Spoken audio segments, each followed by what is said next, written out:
Eh bien, on m'a lancé, voilà, on m'a lancé alors que j'étais en train de pianoter sur les différentes lignes de la revue de presse que nous avons ce matin. Déjà, bonjour à tous. Nous sommes vendredi 13. C'est peut-être l'explication à ce petit démarrage tambour battant, si j'ose dire. C'est la Sainte-Lucie, chers internautes. Et Raphaël ne va pas tarder à arriver dans cette matinale de géopolitique profonde où nous aurons la chance d'avoir d'abord notre invité permanent qui est d'ailleurs est avec moi, je vais le saluer immédiatement. Bonjour Marc Gabriel Draghi, notre invité régulier du vendredi, du jour de Vénus. Bonjour Marc Gabriel. Bonjour Nicolas, c'est un plaisir. D'ailleurs, Marc Gabriel, Vénus, un vendredi, c'est la Sainte-Lucie, un vendredi 13. Mmh. C'est là, c'est qu'est-ce que t'inspire, Lucie, un vendredi 13, Marc Ah, ça Gabriel? pourrait être le jour de la nomination de Lucie Castet, peut-être un gouvernement de gauche après tant de revirements. Non, ça m'étonnerait.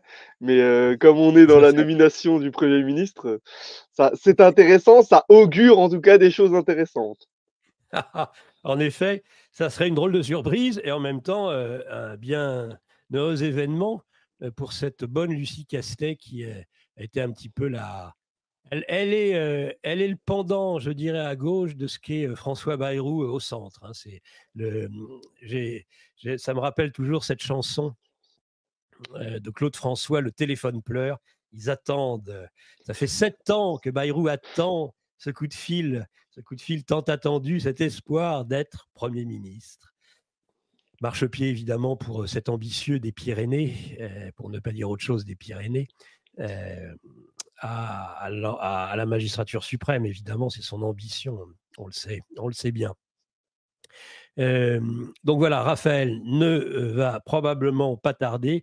On espère que ce vendredi 13 ne lui a pas été fatal, peut-être fatal à son réveil, mais j'espère que ceci n'est rien. Il a énormément de travail. Et d'ailleurs, pour une raison simple, hein, qui me permet toujours de rappeler cela à nos internautes, c'est qu'il faut boucler et travailler beaucoup parce qu'il n'y a pas que nos émissions, que ce soit celle de Mike Borowski, de Lara Stam, de moi-même et d'autres d'ailleurs, Xavier Moreau, que vous avez l'habitude maintenant de retrouver tous les samedis soirs, je crois, à 22 heures. Donc, nous avons aussi une revue, cette fameuse revue. Il faut des fois, de temps en temps, les boucler, les revues, pour les envoyer dans des délais raisonnables.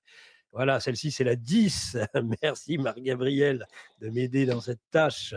Et la 17e, c'était la dernière. Et la 18e arrive à grande vitesse, ou la 19e même, peut-être. Je me demande si je ne retarde pas d'une revue. Tu écris souvent, Marc-Gabriel, dans cette revue, je crois. Ouais, et là, il y a un gros dossier qui va paraître pour début 2025. Je laisse la surprise à Raphaël ou à vous, Nicolas, d'annoncer dans quelques semaines, mais il y a un gros dossier qui devrait paraître là dans peu de temps. Ah, ben, il nous le dira, il va nous l'annoncer sûrement tout à l'heure avec sa venue, puisqu'il bouclait, et il n'est pas exclu qu'on boucle fort tard dans les milieux de l'édition, bien évidemment.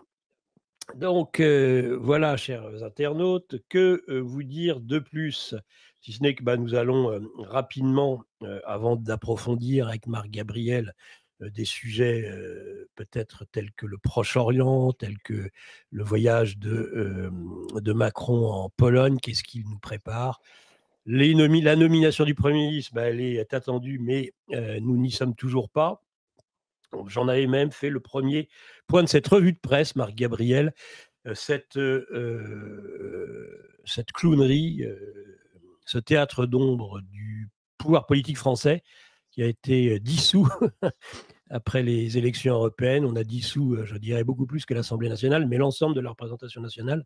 C'était nécessaire, d'après Emmanuel Macron, c'est ce qu'il nous a dit dernièrement comme seul mot d'excuse au chaos qu'il a généré en dégoupillant sa grenade.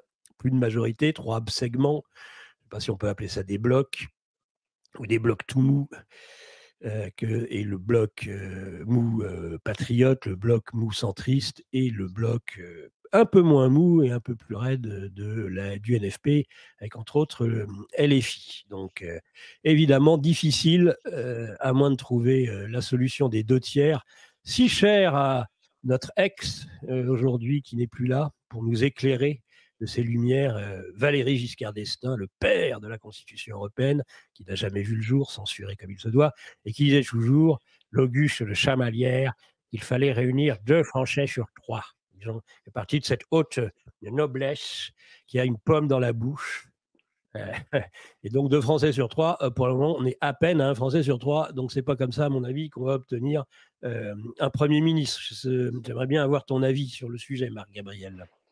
Alors oui, déjà la semaine dernière, on en avait parlé, ensemble, tous les 3 avec, Raphaël et vous, Nicolas. On voit que c'est quand même difficile puisque, après la censure du gouvernement Barnier, on avait a priori, enfin le président avait communiqué sur le fait qu'il y aurait une nomination, de Premier ministre, assez rapide. On s'était même dit: «Bon, bah, il va pas faire comme la dernière fois, il va pas laisser, durer le plaisir, il va nous sortir un nom du chapeau assez rapidement». Et en fait, on s'attendait à un nom lundi, mardi. En fait, on n'a rien eu. Et on voit là qu'on arrive en fin de semaine et on voit que c'est quand même compliqué. Alors, il y a quand même une recomposition de la classe politique, je pense, qui semble apparaître, notamment la fin du NFP qui n'aura même pas duré 1 an, même pas 10 mois, puisqu'on voit des sorties d'Olivier Faure et ce matin de Jérôme Guedj. J'ai écouté le député socialiste Jérôme Guedj dire qu'en fait le nouveau Front populaire était mort et qu'il fallait il fallait que la gauche assume ses responsabilités, en gros qu'elle aille à la gamelle, c'est-à-dire profiter de certains Marocains ministériels. Donc à voir, c'est vrai que vous avez parlé de François Bayrou, c'était quand même le nom qui s'imposait. On avait l'impression que la nomination de François Bayrou était presque imminente, hein, mercredi. On Mm. s'attendait à une nomination officielle de François Bayrou. Et on voit qu'il y a quand même quelque chose qui ne fonctionne pas, ou en tout cas, il y a des atermoiements. Alors, on voit que les socialistes auraient mis un frein au nom de François, notamment Olivier Faure, au nom de François Bayrou. Certains LR aussi seraient hostiles, puisque souvenez-vous, François Bayrou avait soutenu François Hollande lors du deuxième tour Sarkozy-Hollande en 2012.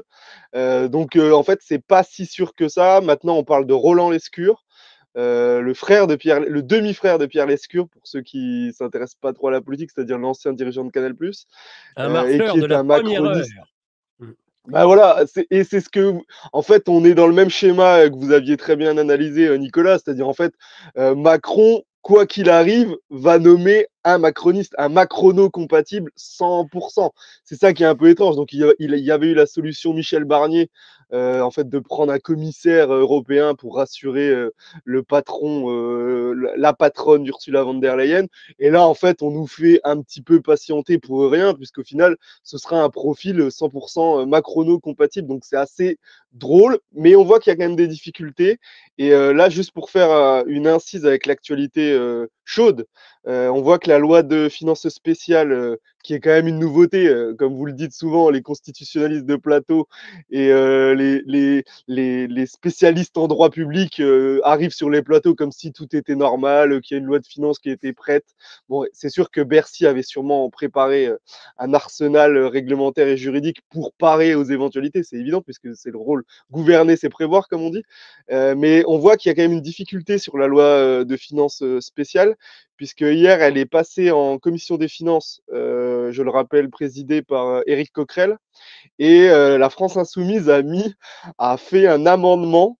Alors la loi de finances, elle permet quoi? La loi de finances spéciale, je le rappelle rapidement, elle permet en gros de lever l'impôt et d'emprunter sur les marchés financiers, faire que l'État puisse emprunter, notamment voilà, pour son activité et aussi pour la sécurité sociale. Et LFI, bizarrement, a fait un amendement pour que, vous savez, cette fameuse mesure sur l'impôt sur le revenu, c'est-à-dire qu'il y a des centaines de milliers de foyers qui vont glisser entre 2024 et 2025 vers une tranche où ils vont payer l'impôt sur le revenu. LFI a mis un amendement justement pour que le même nombre de foyers soit imposé en 2024 et en 2025. Donc ça ne correspond pas on va dire, constitutionnellement à l'avis qui avait été donné par le Conseil constitutionnel et le Conseil d'État. Et là, en fait, ce matin, donc les macronistes, les LR, tout ça, se posent la question euh, où il serait possible de saisir le Conseil constitutionnel. Je rappelle qu'il ne s'auto-saisit pas. Et donc, en fait, il y aurait une problématique d'inconstitutionnalité de l'amendement déposé par LFI dans la loi de finances spéciale qui était normalement une loi de finances technique. C'est-à-dire, en Mais fait, on... Mais Ouais. une loi de finances, je pense, Marc Gabriel, qui est déjà spéciale, qui est déjà anticonstitutionnelle. Moi, je ne Ouais, la crois pas constitutionnelle. Je ne pense pas du tout qu'on règle là les affaires courantes. Je pense que si on défère, mais alors vous allez voir qu'ils sont capables de nous dire, là, les sages de la rue Montpensier, que oh oui, mais bon, ça c'est anticonstitutionnel. Oui, mais alors le reste, ah, mais on ne nous l'a pas demandé. Donc on n'y a pas répondu. Tout est possible. c'est De toute façon, moi, je pense que cet état de droit dont on nous bassine les oreilles, que n'avait dit Retailleau, ah, l'état de droit n'est pas sacré. On avait c'était la colère de Yael Braun-Pivet qui s'est fait élire de façon probablement totalement inconstitutionnelle par des ministres démissionnaires qui a dit oh là là, la démocratie est en danger. On remet en cause l'état de droit, le même état de droit que nos djihadistes. Qui ne sont pas de plateau, qui sont bons violeurs, bons égorgeurs, et pas des modérés, eh bien, ont annoncé qu'il ferait non seulement un gouvernement inclusif, on attend les drag queens et autres LGBT dans le gouvernement djihadiste syrien, mais aussi établir un état de droit. Cette espèce de fou furieux là, de rebelles, de djihadistes, dont on peut se demander la facilité qu'il a de passer d'Al-Qaïda à Daesh, de Daesh à Al-Nosra, de quelle agence des services il appartient réellement, eh bien, on l'a vu même en costume cravate. Il a été jusqu'à, alors au lieu de, il a troqué ses habits de djihadiste pour un costume cravate. C'est hautement ridicule, c'est infantile, c'est de la propagande, mais peut-être pour un niveau d'opinion publique mondiale qui est affligeant. Et qui explique peut-être la capacité de manipulation. Donc voilà, ça c'était pour développer un petit peu par esprit d'escalier, mais je te laisse la parole pour terminer ton analyse sur les atermoiements du gouvernement. Et puis, j'aurais peut-être deux ou trois petites choses à dire et on changera peut-être de sujet. Mais en tout cas, sur cette loi spéciale, on est bien d'accord que pour moi, tout cela est anticonstitutionnel. Ah, on est d'accord, Nicolas, puisque vous avez l'expérience, de la constitution de la Ve République, mais on sait très bien, notamment depuis, la crise, la fameuse crise Covid, que l'état de droit n'existe officiellement plus. Là, on n'est que dans les illusions et les apparences. On voit en fait, il y a des rivalités, d'appareils ou en tout cas de camps politiques. Oui, la loi de finances spéciale n'est pas moins ou plus inconstitutionnelle que d'autres mesures et vous avez parlé de l'élection de la présidente de l'Assemblée nationale. Nous sommes d'accord. La pratique de la Ve République et de notre Constitution a été fortement dévoyée. Après, on voit qu'il y a des débats qui apparaissent quand même comme des bugs, encore une fois, comme des bugs du système, puisqu'on voit Philippe Brun, député LFI, redemander à ne pas voter la loi spéciale de finances, mais carrément élaborer un budget. C'est-à-dire, en fait, là, avant le 1er janvier, vous avez quand même des députés. Moi, je ne prends pas parti parce que pour moi, c'est une vaste mascarade. Mais il y a quand même des députés qui disent non, non, mais on fait un budget, c'est pas grave. On ne fait pas la loi de finances, on fait un budget pour qu'il soit adopté avant le 1er janvier. Ce qui paraît compliqué, même si à LFI, on ne fête pas Noël. On sait que nos députés, pour les périodes de fin décembre, c'est assez compliqué de les réunir et encore moins d'élaborer une loi de finances qui a eu du mal à être discutée. Donc bon, on voit que tout cela est une grande mascarade. Moi, je pense que de toute manière, la loi spéciale va être adoptée puisqu'il n'y a pas trop le choix. Sinon, on fait peser la menace d'un éventuel shutdown à l'américaine, c'est-à-dire en fait les fonctionnaires et on va dire les engagements de l'État pourraient ne pas être honorés à partir du mois de janvier 2025. Donc on va voir ce que ça va donner. En tout cas, il y a un débat qui est assez drôle. Moi, je pense que ce qui est acté, c'est la fin du nouveau Front populaire, qui est quand même significatif, puisque les électeurs du nouveau Front populaire pourront avoir mal aux fesses, encore une fois, dans ces prochaines semaines, puisqu'en réalité, c'est une alliance de circonstances qui n'a permis en réalité comment dire, de préserver la débâcle macroniste, il faut le rappeler, hein, le NFP et le Front républicain derrière ont permis de ne pas avoir une assemblée majoritairement Rassemblement national. Et pour terminer, oui, on voit quand même que le chaos politique français a assez peu d'impact, bizarrement, sur les marchés financiers. Juste la Banque centrale européenne a annoncé l'abaissement des taux de 0,25, le troisième abaissement des taux successifs de 0,25 pour essayer de créer un choc de la demande, ce fameux choc de la demande. Donc on voit qu'il y a quand même pas une volonté d'aller vers des taux nuls, mais une volonté d'assouplir la politique monétaire et de baisser le loyer de l'argent. Et ça, c'est quand même problématique. Ça veut dire que l'économie européenne ne se porte pas bien. Mais bon, c'est pas ici à GP que je vais, voilà, que je fais cette nouvelle. Mais à voir, parce que les PIMCO et Fidelity, notamment hier, ont dit que la perspective de croissance ne dépasserait pas 0,5 à 1% du PIB en 2025, sachant que l'inflation, elle, même si elle a été jugulée officiellement, est toujours à 4-5%. Bien sûr que c'est à un taux de 4-5% non officiel, voire 6 des fois. Donc à voir ce qui va se passer en 2025, parce que nos porte-monnaies pourraient considérablement, encore une fois, être réduits, en tout cas le panier de consommation de la ménagère. Et on voit que ce chaos et cette instabilité politique, comme je le dis souvent, nous font glisser vers une mort institutionnelle de la France. Bon, ça, on y reviendra peut-être plus tard ou un jour. Mais là, dans les mois qui viennent, en tout cas, c'est intéressant, puisque c'est un climat qui pourrait quand même acter la fin institutionnelle de la France. Vous aimez nos émissions ? Ouais. Vous aimez les différents formats qu'on vous propose ? Ouais. Tant mieux, car vous allez adorer notre revue mensuelle. Et pourquoi ? Car on a recruté les meilleurs experts pour vous offrir des analyses sans tabou sur les sujets clés de notre société, économie, politique, criminalité d'État, technosciences, mondialisme. Et on vous livre bien sûr toutes nos solutions financières pour préparer votre avenir. Oh, l'avenir, c'est ce qu'on a inventé de mieux pour gâcher le présent. Cliquez sous la vidéo pour recevoir votre revue dans votre boîte aux lettres et avoir accès aux meilleures informations qu'on ne peut pas dire sur YouTube.